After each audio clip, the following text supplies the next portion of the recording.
Hey guys, and welcome to Pheas Software. Today I'm going to do a disassembly of this double barrel Scar L.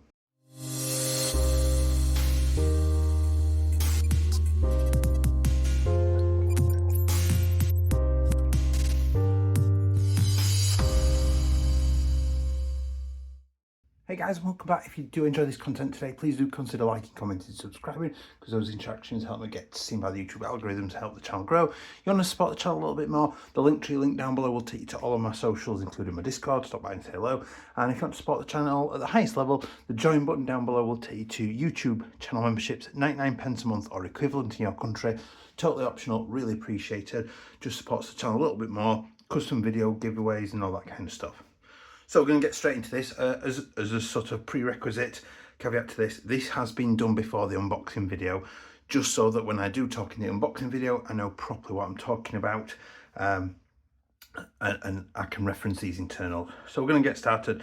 Now, first thing I'm going to say is that the stock, to remove the stock, if you want to get the stock off, and I do like the battery style. So the battery style, you lift up this cover here, and you've got your battery tray is in there. It is blanked off in there. There is no battery storage in the stock. It is sat in this little tray, which can be expanded by pulling that to make your battery tray bigger and or smaller. But if you want to get rid of the battery, I'm just going to fold the stock slightly. There is a big pin in there. Basically, you're just going to have to punch that pin down and out, and that will give you your stock removed for if you need to replace it or anything like that. In terms of the front end, I'm not going to generally mess with the front end. You have got a 14mm negative thread there. The muzzle brake was not very well tightened on. I'm just going to put that back down again. It's also not secured on in the right orientation, but that's fine. We're just generally not going to look at this. I'm looking more at the internals. So I'm guessing, I'm hoping it's quite easy going in straight forward, but we're going to figure it out. So first thing I'm going to do is I'm just going to lightly just pull that wire like that. Genius move. So I'm guessing at some point these two screws here need to be disconnected and removed. I'm guessing the screws around here do, so that I can remove this gearbox lower. Now I am aware that as part of the charging handle assembly there is another plate in here. That plate is currently disconnected and floating around, so we're going to also have a journey of discovery to find it. Now for most part, wherever they are hex head bolts or Allen keys, generally speaking I always use Torx heads, and the reason I use Torx heads is they grab the Allen key bolts better and they tend to not round out like Allen key heads do. So I've got Torx 15, and that's going to loosen off these two screws in the back here. Now generally speaking, try and keep everything together, because frankly, you know, we want to keep all of our screws together in the right pairings and things with the right parts. So I'm just going to put those apart. Now I'm guessing, well, it does as well, it comes up and off. Now am I going to damage that wiring? No, if I feed that wiring up there just very gently, and I can take that fully up and off. So that is our stock completely removed with the hinge that connects onto the back of the body. And what I used there was basically running the wires around in this track and up there to allow that whole adapter to slide on up and off. So I've got a little connector in there. So I'm guessing if I remove, by the looks of it, screw, screw, screw, and then we've got the front pin, this lower should come away. So that is our quick change spring system in there. However, I am 99% certain we can't do it because this gap here is too narrow. But I will check once we've got the gearbox out and things. I don't want to mess now, but I'm pretty sure we can't do that yet. So I'm gonna have a go at this. That's too large. So I'll take the 15 off. Try a 10. A 10 is exactly right. So that's a Torx 10 I'm using at this point. So I've taken the very back screw out there. I'm going to flip over and do the other one on the other side of here.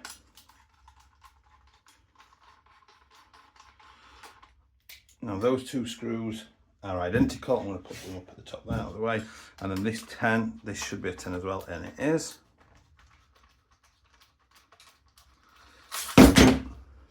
There there goes the back assembly. I should have remembered that.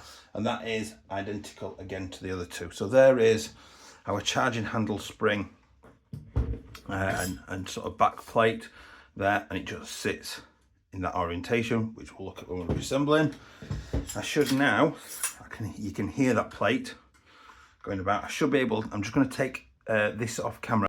I'm not sure what happened there, but the video just randomly cut out, and I just sort of realised midway through. So the back end came out, we punched the pin out and the gearbox angled out. Now I did find this plate had to come out, and this plate basically is part of the charging handle assembly and exposes the hop unit. A little bit of scratching going off under there, but basically, hopefully you can see it, there is a little gap under there. This plate literally just drops into that gap. Now it does sit on a lower runner as well, so it should, provided there's not too much motion about, which the gearbox should retain it in place largely, it basically just nicely slides up and down with the charging handle assembly. Now I'm not sure if it's right that you should have two charging handles on a SCAR. I don't think so. I know it's ambidextrous, but they've supplied two. I don't know if that's right or not. You know, probably should need to do a little bit more digging. In terms of the barrel then, it does look suspiciously like an M4 hop unit. I will have a look. It is a roll down to hop. That is fully applied hop. Now, it took very little adjustment to get it to hop 2 5s, and it was really flinging them out in the shooting tests with no real drama. So then we're down to the gearbox, and that is a quick change spring. What I'm going to do is I'm going to release this spring. So I'm going to do it the proper way. I'm going to put in a flat head just to make it easier. So we're just going to push in and a quarter turn anti-clockwise, and that releases our spring and spring guide. So we have got a nice beefy chunky metal spring guide with the bearing on. Now the bearing is for, as the spring compresses, it wants to twist. The bearing allows it to do that, and it helps to, supposedly, this is what I'm informed, it helps to keep and maintain the FPS consistency and the health of the spring in general. Now I did say I would test against the back of that body there. That is certainly not going through. So you are going to have to, at the bare minimum, take this back plate off to be able to access that quick change spring system. Now, no, that's not entirely ideal, because you should be able to just do that, you know, just by maybe getting the stock off. However, what I will say is that's still a lot better, particularly with the ambidextrous selectors being the pain that they are. That's still better than lifting the whole gearbox out in general. So we're going to carry on then and moving on. So the next thing I'm going to do is I'm going to drop out the pin that's in the button on the mag release. Now there is just a tiny little pin that I'm going to have to punch out from the top there. I'm going to keep checking that my phone has kept recording. Now I'm going for something as thin as possible, just because it's a little thing, and I'm just going to line that up.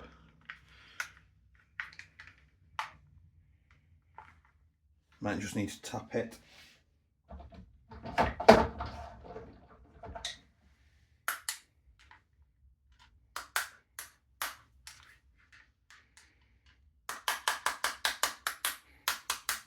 There we go. So I did just tap that out, and the pins come out at the bottom there. There's little teeth on it at the bottom. So what I might just need is some needle nose pliers just to nip that out. Hopefully I've got Christmas cracker screwdriver, should be enough, and it is, to just push that out. That came in handy. Other festive holidays are available. So now that that pin's off, this button should now just wiggle off and loose, and it does. Get that out of the way, and the rest of the mag catch should, in theory, oh, it's one of them dodgy springs. I don't even know if I have to remove that, you know.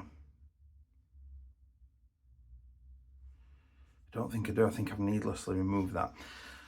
Let's come back to that in a minute. So next I'm going to punch this pin out at the back here. In fact, no, we're going to remove the pistol grip. So, for which I need a Phillips head on this occasion.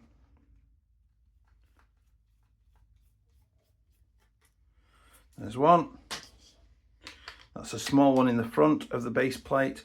Now, I do particularly like this base plate because it is one of the ones with a really big chunky screw in the bottom for adjusting, not one of them tiny little set screws, which is a pain.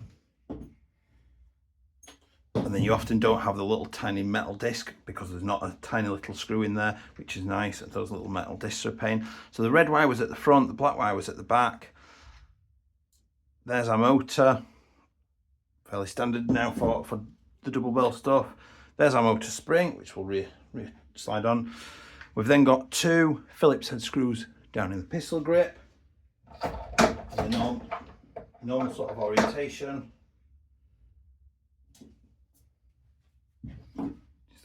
So I'm just going to undo those. Now always make sure that if you're undoing a screw and the head is slipping a little bit, it's because it's not the right size. So I've just switched there to a bit bigger Phillips head size, just because it's going to sit in, and it does sit in much better. Now what I'm trying to do is keep those screws in there. I'm just going to lightly pull on this. I don't want to tug on the connectors on the end of the wires because I don't want to basically rip them out or rip them off the wire, because then I have to go rooting through my bits to find a new one, and I don't want to damage the heat shrink on the end. That means I end up with extra exposed metal, which could cause shorts and all sorts. So let's just wiggle that down into there. It is literally as unglamorous as it looks, just manipulating those wires down into there. Now we've got the 2 wires, so they did just come in at the back, in at the front, and then stayed at that prospective side. Now we're going to have to remove the selectors, which is the part I hate. So we've got 2 little set screws in the top there. Is that small enough? Yes it is. So I've got a Torx 6 bit there. I'm hoping might have to remove the set screw like there. That should, and it does, come off. Now look, I got lucky there. There is a teeny tiny little spring in there, and there's the ball bearing that gives us the click to hold it in place. Now fortunately I managed to spot that before I did anything. Drop that in there. I'm going to flip that over. I'm going to do the exact same on the other side. So we need the Torx 6. Pretty much just going to remove that whole thing. Now I don't expect, oh no, there is a system on this one. There is the same spring, so they've literally cloned it and reversed it. That's nice. And a ball bearing as well. Now they are different, the selectors. So the one off the right hand side has got this extra notch on the front here that sits in this little trough here to stop it going too far. I should now, famous last words, if I push this back pin out,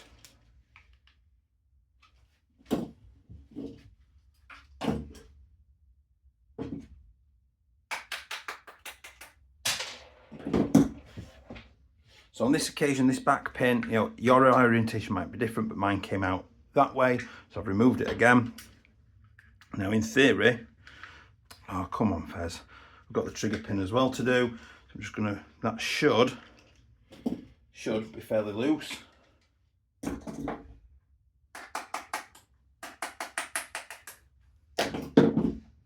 So there's my trigger pin coming out on the right hand side, a little bit stiff.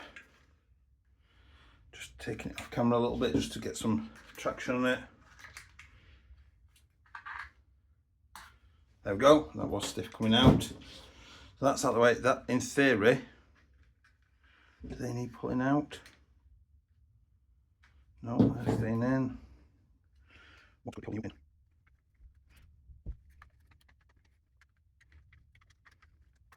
Right, bear with me, I'll figure out what's going on. Okay, so I figured it out. I had a bit of a traumatic flashback to working on, I'm sure it was like a VFC one. And these selectors are basically a single piece that sits on inside the shell. And what you have to do is literally, I've got 2 flatheads that are basically holding this into the side of the body and this one to allow me the space to basically get the gearbox up and around those 2 things. So it wasn't being retained by this like I worried that it was initially. I'm going to keep that. I'm going to keep that there. Now those 2 cogs are nearly identical but not, and we'll have a look at those shortly. For now, there is our gearbox and our little connector through cam. So I'm just going to lift that off. So that came through on one side, so you can see it's like a sort of mostly squared off shape in the middle of there. There's the other side. Now it's important that this side goes in with the selector, and the little spring has come off the selector as well, which I need to find where that's gone. That's worrying. I will find that in a moment, I have no doubt. I'll find that. So after that, the double barrel gearbox is what we're used to. So we've got an aluminium coloured air nozzle. We've got the metal vented cylinder. It looks like it's a black plastic piston, which I'm guessing will have the aluminium piston head on it, probably metal teeth. We'll find out in a second. We've got obviously the bearing based bushings, which, you know, I don't particularly want to comment on the quality of those, but maybe just have a spare pair of bushings around. Bearings tend to not deal with high FPS bills. Now obviously being in the UK, we're limited to 1 joule, so they tend not to be an issue.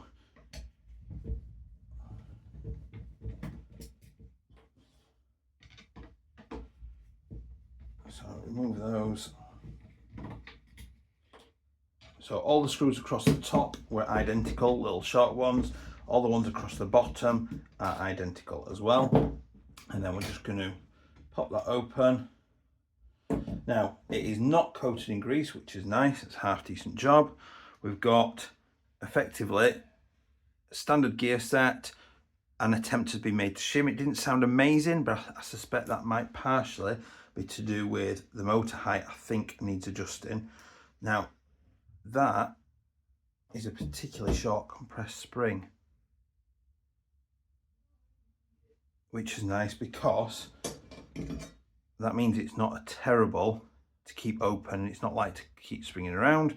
We have got our teeth of the sector gear in there. Let's have a look then. So we have got full metal tooth piston, that second tooth basically cut down. We've got the aluminium piston head. Put that down a second. Let's have a look at the quality of this air seal. Now we see traditionally excellent air seal. So what I'm going to do is seal my finger over the end there.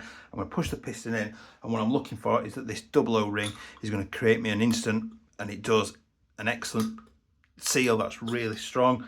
Now I'm guessing that's an O-ring nozzle.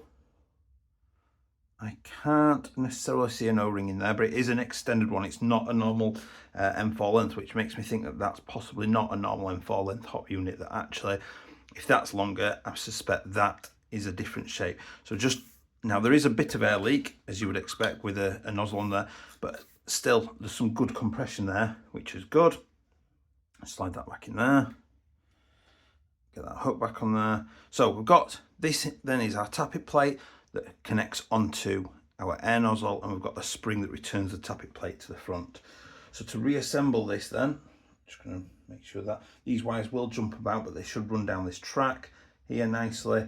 I'll put that back in a second. This little spring, there's a post there, there's a hole there and a hole there. Those are going to sit on the lug post there. So I'm just going to put that on there, on that hook. I'm going to stretch the tappet spring back, and I'm looking to locate the cylinder. That was easy. Now at this point, what I am looking for and hoping for is that basically I should be able to run my finger on the underside of the cylinder there, and it should all be sat flush, which tells me it's sat in the right place. And we've got two teeth here that sit either side of this track. I can see down there that it's sat on its track properly. So I'm ready. The trigger's sat back in, the spring's underneath there quite nicely. The trigger block's looking all right. So next thing I'm going to do is the anti-reversal latch, which is usually one of the most trickiest parts of getting back in. Now there is a little tiny spring on there. Hopefully that's focusing neatly. So we've got a little tiny spring. It has been compressed, which is nice. So it's just got enough force and reach on it that it's going to catch on our gear. So I'm just going to drop our bevel gear in, and I'm just going to lock it up. So you can see it's moving a little bit because of that little spring. That's totally fine. We're going to set in this in a position where the sector gear teeth are not touching the piston. We don't want them engaging the piston. And then because we've got a quick release, quick change spring system, I can just roll this on from the front, and I don't have to worry about trying to fight against multiple things. I'm just going to use a really thin, this one's the Torque 6, just to pull the anti-reversal latch post into this hole, and then it should sit, as you can see there, we've got basically flush to the gearbox, we've got a flush seal pretty much all the way around. There we go. If you're having to clamp it to get it to go, then there's something in the way you need to reseat things and make sure. So at that point now, we can drop all the screws back in.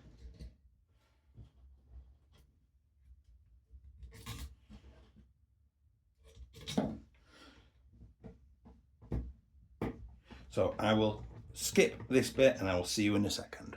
So I've got those all back in there now. So now we can bring our spring in and spring guide. So I'm just going to push those in, and we're just lining up the 2 pegs on there, and I'm just going to push it in, and I'm going to quarter turn it until it locks back like that, and we're happy like that. And that is our gearbox ready to go back in.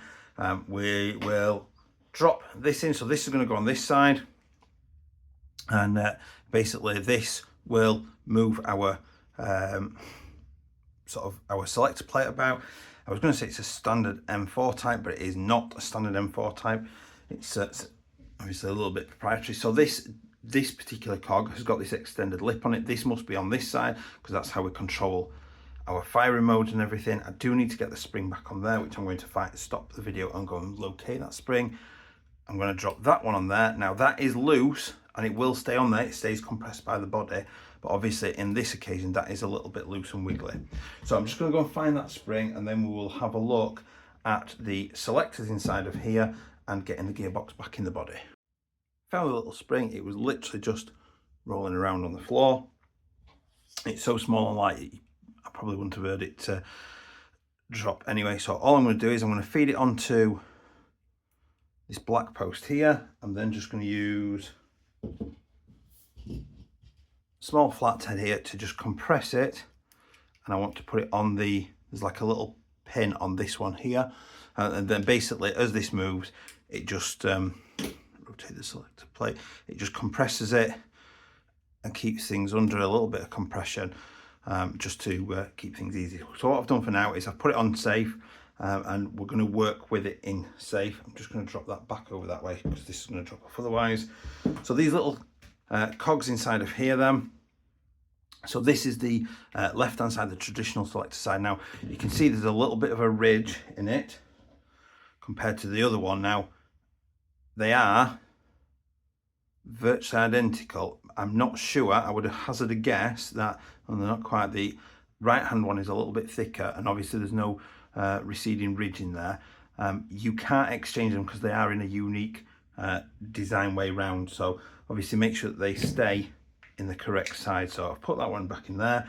If it is in the right way, then the main teeth should come up further on the front, and you should see the little hole where the set screw digs into as well.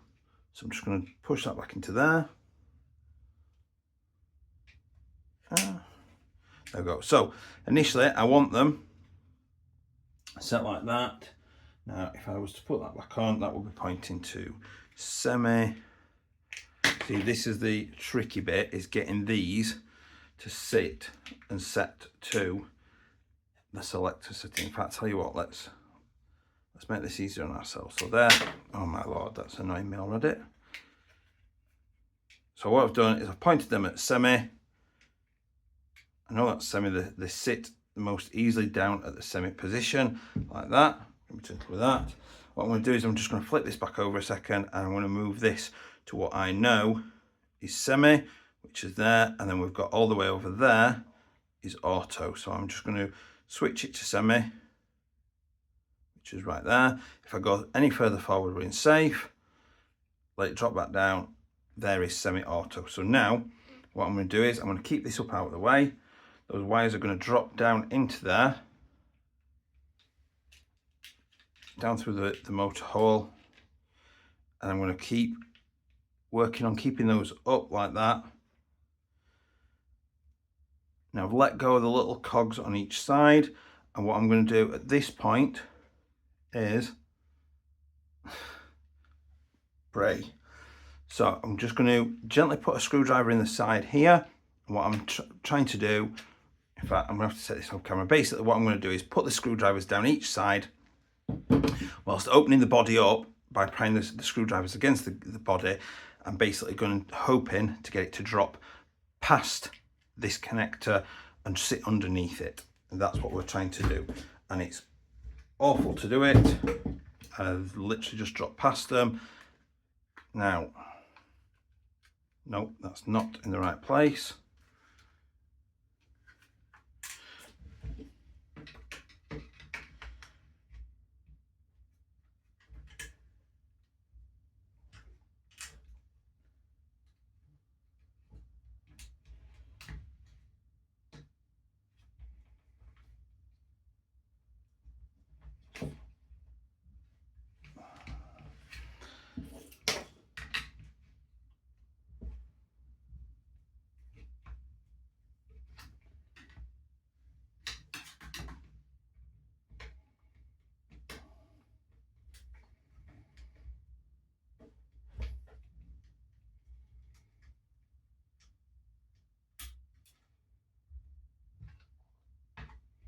Right, that one's in place on that side. So now I just need to use this one.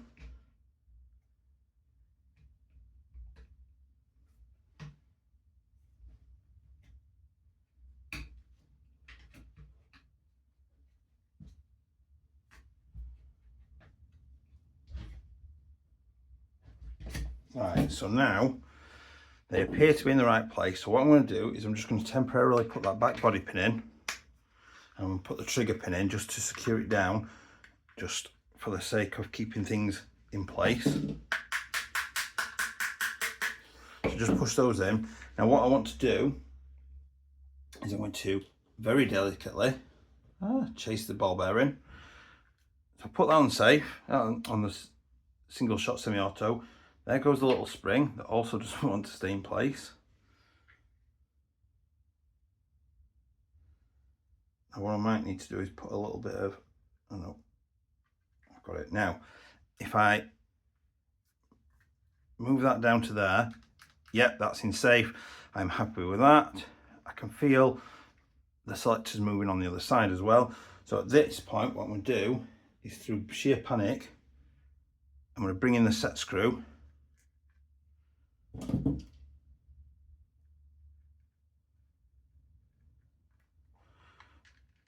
Screw that down, and then breathe a sigh of relief. I want to tighten it but not start running the threads in there. Now what I've done then is just used the biggest flat blade I've got to just open the body up. It's soft enough plastic that it will go without too much damage, just to get the connector basically away from the cogs so that I could realign it to the single shot position. I knew the gearbox was still in that position, so I was happy with that. So I'm going to bring this selector back in. Now again, remember, this selector on this side has got this little notch that sits in here, so obviously we can't mess with it. So I'm just going to put that back on semi-auto. Looks like it might be a tooth out of place. Now if you are going to lift it and readjust it, make sure you take these pins out, because obviously you don't want to be fighting against those pins as such. So that's on there. I'm going to bring in the set screw, grub screw, whichever one you want to call it. There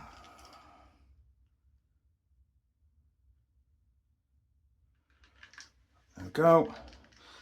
Now, yes, I am very clumsy. Naturally, it's made even worse by the fact that I'm doing this floating up in the air. So now, my selector's stuck. There we go. There we go. So that's on safe. That's on auto, semi, auto, back again. Brilliant. So we got there in the end. That is an absolute nightmare. In fact, that's not quite set right, is it? So I'm just going to, what I'm going to do is I'm just going to take this one off.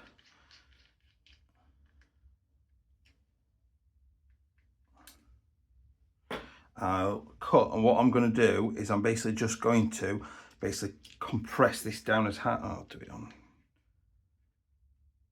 Might as well see me struggle. The little spring's gone as well. There's a little spring. Now it's the selectors that make this the pain that it is.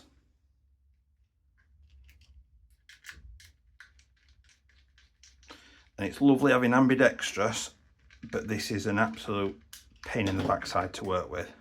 There we go. Still not perfect, that is it?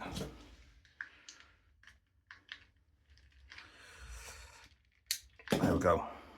Perfect. So back to save. There we go. Now what we can do is start reassembling everything else. So the next thing we do is we're going to bring in the pistol grip. So the red wire went in at the front.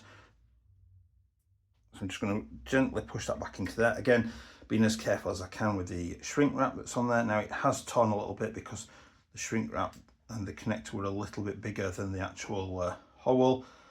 Push that one in as well.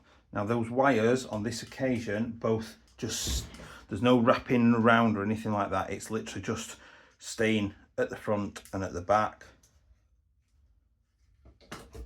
Drop those in place. I'm going to bring in my Phillips head then to tighten those two screws down. And now I've gone backwards partly until I've heard the click. So I know that it's in its threads, because what you don't want to do is damage the threads.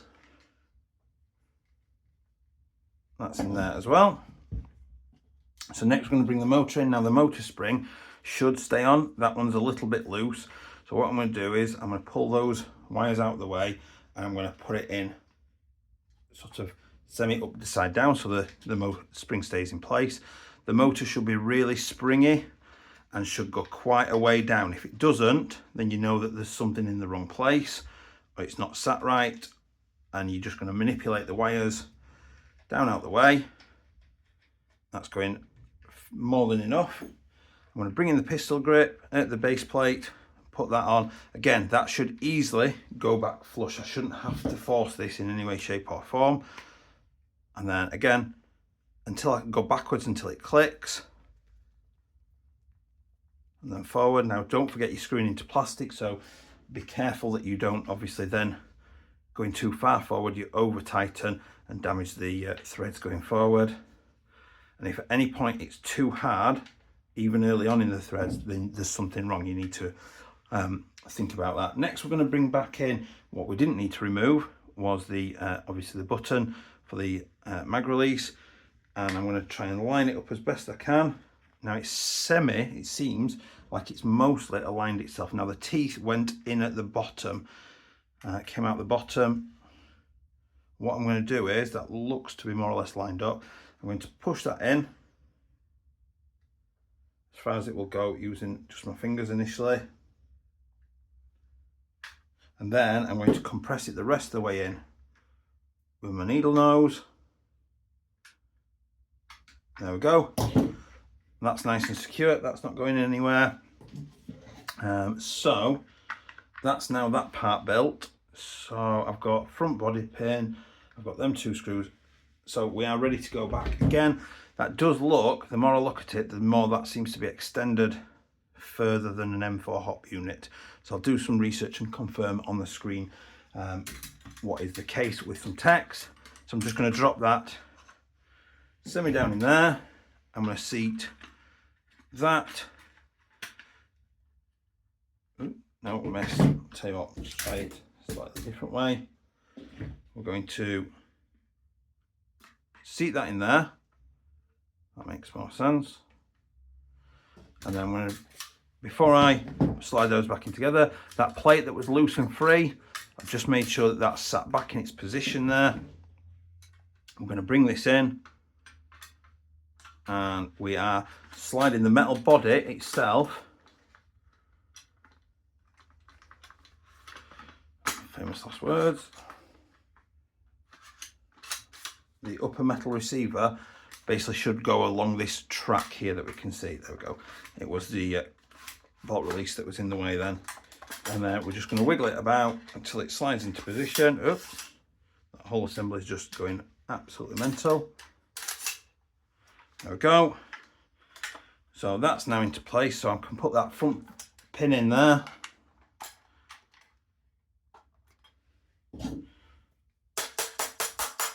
That's back in place and secure.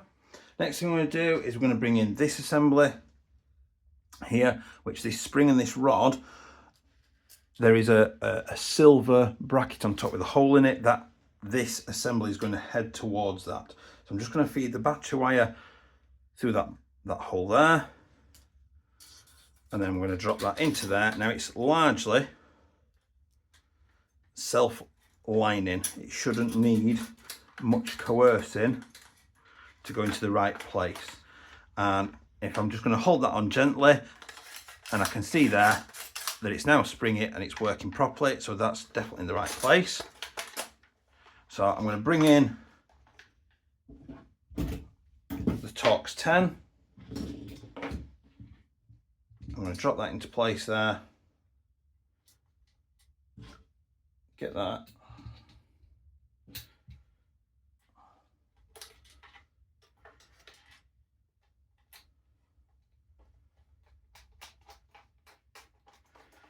And tighten these down.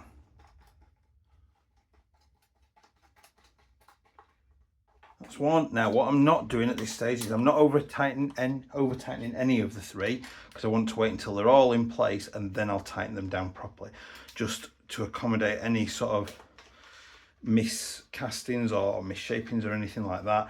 I don't want to damage anything. He says as he tightens that one down a lot. And then the top one in.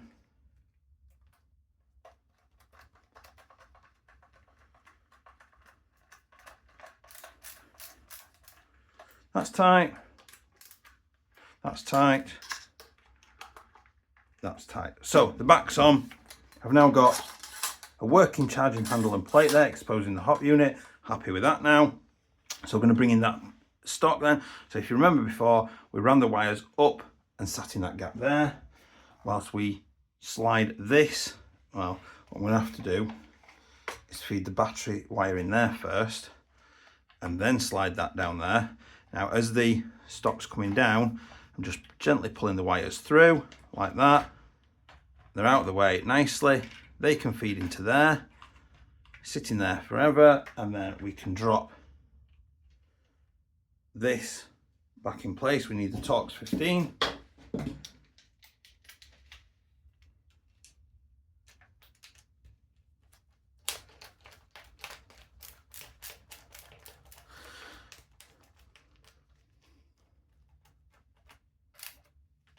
One, here comes number two.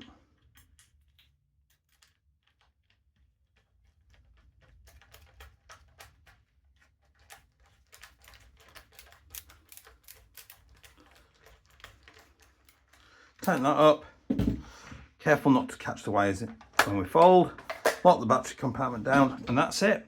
We are done and dusted. We have covered assembly, disassembly and reassembly to help you with maintenance and repairs. Hope you've enjoyed that. Other than the selectors, I thought it was quite easy. Please remember to like, comment and subscribe, and I will see you next time. Bye.